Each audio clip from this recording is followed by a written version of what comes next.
guys, welcome to Community Table. This is where I take your pantry staples on a trip around the world. One of the questions I asked you guys was, what cuisines would you like to play with more on a weekly basis? And one of them that came up a lot was Thai. And so today I'm going to show you the proper way to make a Thai curry, because I've seen it done wrong a lot and I've had the privilege of being taught how to do it correctly, and thusly I share my knowledge with you guys. First, the ingredients. You will need some red curry paste. I like the canned version that you can find at Asian markets or on Amazon. Chicken thighs, and kabocha squash and green beans, some Thai basil, ginger, garlic, lime zest and lime juice, a can of full fat coconut milk. Don't even bother with the light stuff, it's not going to work. A little sugar, some chicken broth, and some fish sauce. That's it.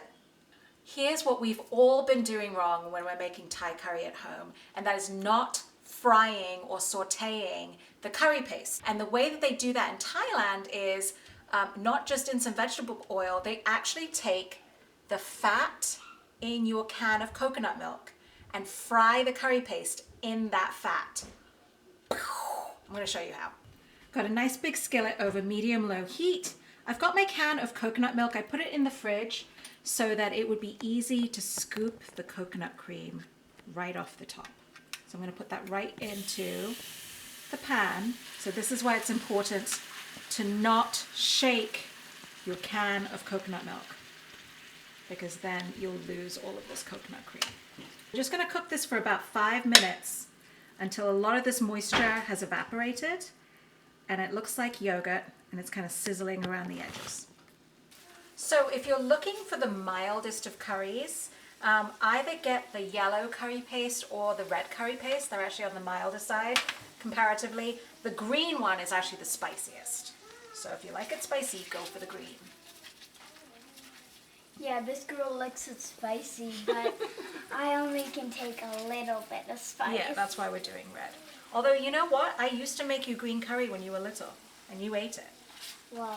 Wow, I know. But I can guess why. Why? Because when you cut it up onions and left them there, I would take them off the counter, I know. raw onions, and suck the juice out of them. I know, the green onions, I know. Green onions. Spicy!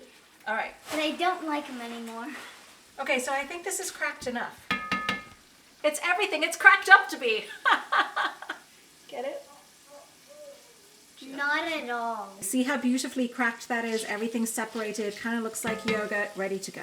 So I've got a can of this curry paste. And then just to bump up the flavor and add something fresh, I've got some minced ginger and garlic that I'm throwing in as well.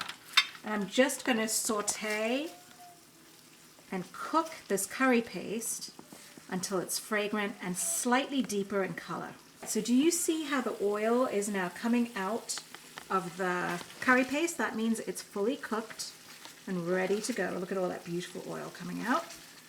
Chicken broth, the rest of the can of coconut milk, 1 tablespoon of sugar, and then fish sauce. Think of fish sauce as salt in Thai cooking. I'm going to start with just 1. I'll add more later if I need it. Stir this together. Isn't that beautiful? Mm-hmm. We're going to let that all melt together, and then we're going to cook our vegetables in it. And it looks like a giant volcano erupted with food. That's looking perfect. The way that it's split like that is perfect. Kabocha squash that I microwaved, so it's nearly cooked. Chicken, I partially froze the chicken thighs and then sliced them so I could get nice thin slices. Some green beans that I sliced up. I love green beans. You do? Oh good, well then you're gonna love this. So we're gonna let this all cook together until the chicken is cooked through, the green beans are cooked through. Okay, green beans are done, chicken is done, squash is done. I'm going to finish it with a little more coconut milk. That should do it. A very traditional flavor is lime leaves, macroot lime leaves. I don't have any of those, So I'm going to make do with some lime zest, a little bit of lime juice, some Thai basil.